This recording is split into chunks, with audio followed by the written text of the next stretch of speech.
cambio ocurre en los alienados a diferencia de los que tienen carácter o no son alienados?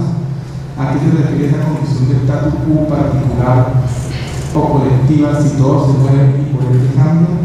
Todo cambio masivo que se da en una sociedad de revolución, la revolución para darse necesita el uso de la violencia. El DAE define cambio como acción y efecto de cambiar, y cambiar como dejar una situación para tomar otra, convertir o mudar algo en otra cosa, frecuentemente su contrario. Dicho de una persona, mudar o alterar su condición o apariencia física o moral, trasladar, llevar de un lugar a otro. Las definiciones de cambio son de una gran amplitud, y para este ejercicio se necesita crear unas categorías de lo que es el cambio, lo cual facilitará esclarecer los interrogantes y acercarnos al concepto de revolución. Además, se requiere colocar entre paréntesis el incesante movimiento y cambio de todo lo que habita el universo, porque entonces no se podría hablar de algo, ya que nunca sería el mismo algo al cual nos referíamos hace un instante. Por tal sentido, se creó la lógica, herramienta que permite acordar ese detenimiento, de colocar el movimiento incesante entre paréntesis de las cosas, de los fenómenos, para poderlos abordar e indagar.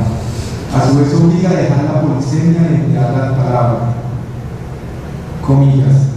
La lógica es una herramienta para convenir y delimitar un contexto, lo cual concede precisión y objetividad en la comunicación y diálogo con nosotros y con uno mismo.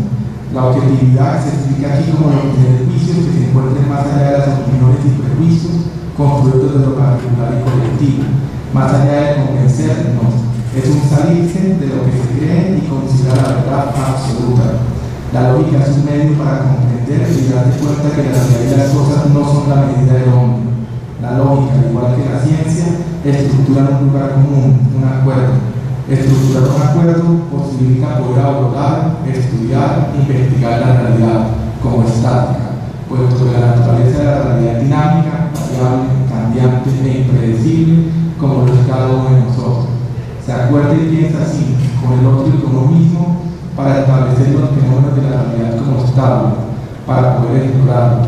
La lógica y la ciencia son herramientas que el hombre inventó para lograr conocer algunos aspectos de la realidad y se acuerda tomarlos como estable. Esto es una cita de otro texto que publiqué hace algún tiempo también, y siguen ahora unas comillas de su letra. Además, no hay que engañarse sobre los signos estables por medio de los cuales tratamos de pensar y no tenemos otro medio de pensar. Es decir, no podemos pensar sobre la variabilidad permanente, porque entonces no podríamos ni siquiera hablar de nada.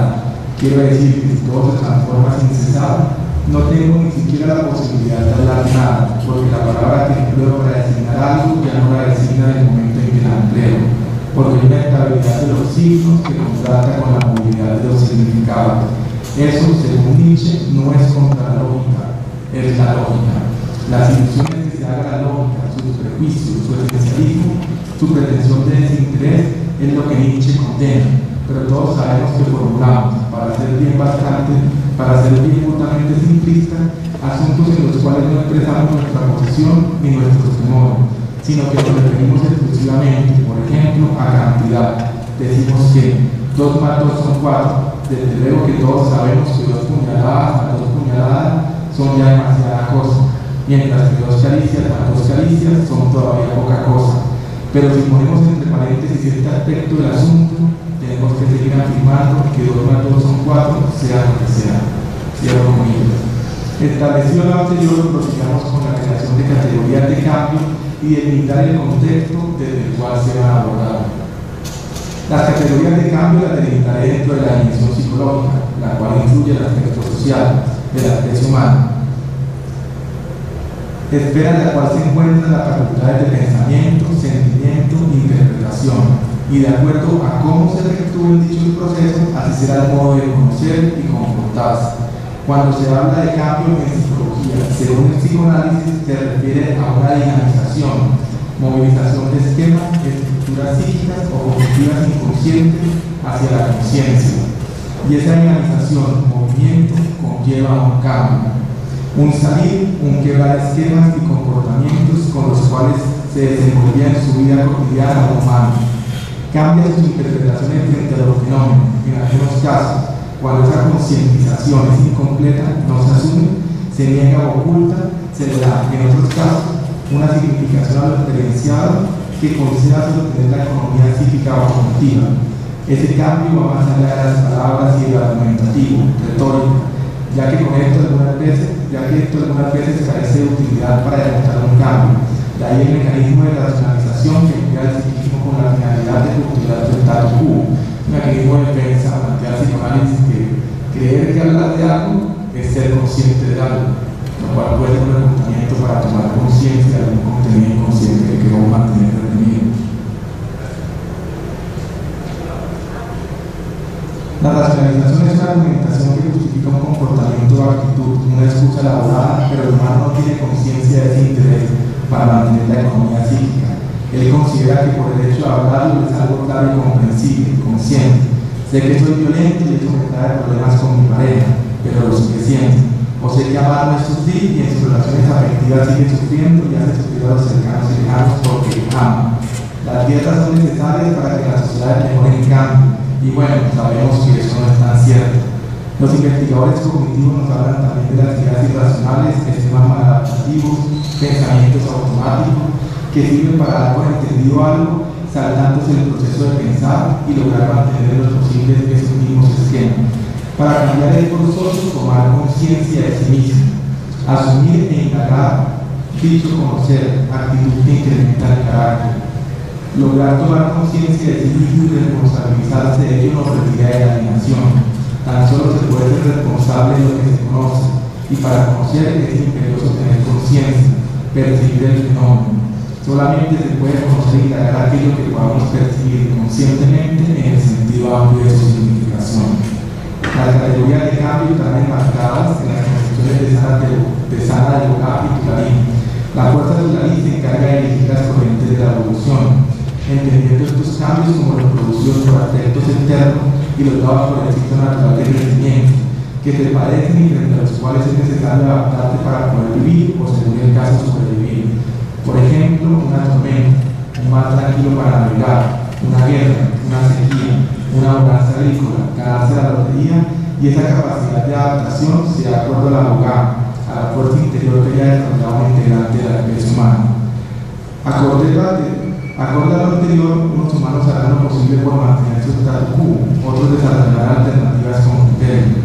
Algunos dejarán que la tormenta los lleve, otros la enfrentarán para no perder el rumbo, algunos irán a la guerra, otros cambiarán de país, unos diseñarán tecnología para mejorar la tierra de cultivo, algunos discriminarán a los que les rodean por su riqueza suya, dar bonificaciones a los empleados por su labor en una gran cosecha. Generalmente los humanos que carecen de bogá dejan arrastrar todas las fuerzas de Tularín, con el fin de culpar y responsabilizar su situación existencial a los acontecimientos exteriores, para argumentar su responsabilidad, su falta de bogá, voluntad. Son quienes buscan sostener el status quo a nivel social para mantener su economía psíquica o cognitiva. Tales humanos conforman colectividades que asignan postular el cambio, sus acciones y pretensiones inconscientes son contrarias. Aquella lucha que hacen al negarse filosóficamente, mostrar que es un caparache de palabras, de personajes, pero permanecen en ellos las mismas estructuras interiores. Colectividades en las que se limitan a tomar conciencia de sí mismos y les hacen perceptible que sus acciones, argumentos, discursos se mueven dentro de la lógica de la alienación, que sus acciones, argumentos, discursos evitan el cambio, la alienación. Sureta analiza lo siguiente de este tipo de colectividades, comillas. El atractivo terrible que poseen las formaciones colectivas que se embriagan con la promesa de una comunidad humana, no problemática, basada en una palabra infalible, consiste en que suprimen la indecisión y la duda, la necesidad de pensar por sí mismo, otorgan a sus miembros una identidad exaltada por participación, separan un interior bueno, el grupo y un interior amenazador. Así como se ahorra sin duda la angustia, se distribuye mágicamente la prevalencia de un amor por lo propio y un odio por lo extraño, y se produce la más grande simplificación de la vida, la más espantosa pasividad. Y cuando digo pasividad, no ignoro ni olvido que precisamente en este tipo de formaciones colectivas se caracterizan por una inaudita capacidad de entrega y sacrificio, que sus miembros aceptan y desean el heroísmo cuando no aspiran la palma del martirio. Cierro comillas. Análisis que deja un gran interrogante frente a las pretensiones colectivos particulares, y los que la historia han enaltecido por sus logros y cambios, cuando que han logrado fortalecer la alienación, el status quo con otros sistemas y formas sociales. Aclaro que la adaptación es algo diferente a la alienación. El alienado carece de criterio y sigue ciegamente algo siempre y cuando le evita alguna toma de conciencia, seguirá fundamentada por morales aceptadas o rechazadas. Para continuar con el esclarecimiento del concepto de revolución, continuaré estableciendo las categorías de cambio. El cambio que es producido por Turari lo denominaré evolución, y el que provenga de Boga lo llamaré dinamización. La evolución tiene que ver con las adaptaciones a las situaciones y factores, procesos externos independientes de los deseos o necesidades colectivos o particulares. La dinamización se refiere a los procedimientos y decisiones que hacen los colectivos o particulares desde su voluntad para modificar las situaciones, enfrentarlas y asumirlas con criterio, procesos interiores, fruto del desarrollo del carácter y del ejercicio filosófico. Desarrollo que va dentro y con el crecimiento de una actitud ética. Las evoluciones no son siempre dinamización, pero eso no implica que adaptarse sea sinónimo de alienación. Y no toda dinamización es siempre adaptación, sin embargo, esta nunca es alienación. No adaptarse a un régimen autoritario en algunos humanos es un acto de criterio, en otros es un estado de alienación, pero nunca alguien con criterio apoya este tipo de régimen. El alienado carece de capacidad de ser consciente de su situación y si la reconoce, se trata generalmente de una racionalización. La única posibilidad es tomar conciencia. Recordemos además que el humano alienado evita de un modo u otro pensar y sentir, razonar. De ahí que se aferra a idealizaciones que terminan siendo morales, que eviten cuestionarse, tomar conciencia. Las idealizaciones conciben ideología y estas generan un discurso que sea el que sea, evita la idealización. Las idealizaciones son un argumento que justifica la lucha contra algo, el someterse a algo, el imponerse a algo y siempre llevan un talante violento, pasivo o activo frente a todo aquello que no coincida con sus dogmas, con sus presupuestos. En muchos casos los alienados, tanto a nivel particular como colectivo, emplean los mismos mecanismos que juzgan y condenan en sus opositores. Los alienados se comportan como mesías, salvadores o reyes, seductores y conquistadores para hacer imperar el reino del estatismo. El humano con carácter actúa de diferente modo. El criterio estipula y sigue ideales, fines que conllevan a desarrollar movilización, dinamización, transformación, cambios no retóricos, esnovistas o superficiales. El carácter es obra de una labor filosófica y toda labor filosófica lleva implícita una actitud ética. Es indispensable acordar otra diferenciación referida a los integrantes de la especie humana, la de sujeto e individuo. Los sujetos buscan sostenerse, aferrarse a posturas que los protejan de experienciar una dinamización. Son esclavos de sus ilusiones y fantasías, así sus discursos tengan sustentación científica y filosófica, racionalización, y pueden proclamar el cambio, la revolución. Son solamente palabras vacías sin ningún contenido práctico, es decir, idealización. Los sujetos, sea cual sea su condición, pobre, rico, sumiso, opresor, están en, comillas, una cita de su letra, la búsqueda de amos, el amo de ser vasallos, en algo de encontrar a alguien que nos libere de una vez por todas del cuidado de que nuestra vida tenga un sentido. Dostoyevski entendió hace más de medio siglo, que la dificultad de nuestra liberación procede de nuestra amor a las cadenas. Vamos a las cadenas, los amos, las seguridades, porque nos evitan la angustia de la razón. El sujeto es un alienado. Los integrantes de la especie humana que desarrollan su criterio son individuos. No pretenden amos o dependencias que los salven de asumir su existencia. Pretenden responsabilizarse de su existencia. El carácter es dinámico, genera una transformación continua que es distinto a la variabilidad de postura. Son los individuos los que valoran la vida con una actitud no instrumental.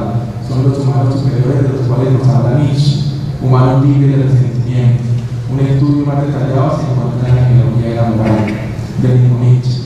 Los individuos se orientan por ideales, aspiraciones que los mantengan en constante desarrollo de su voluntad y dinamización, de hogar. Nietzsche también plantea en Hacia los Zaratustra este proceso de transformación del sujeto al individuo. Pero bueno, para la cita de Nietzsche que es perfecto para no entrar tanto, que es una interpretación que yo hago en otro escrito.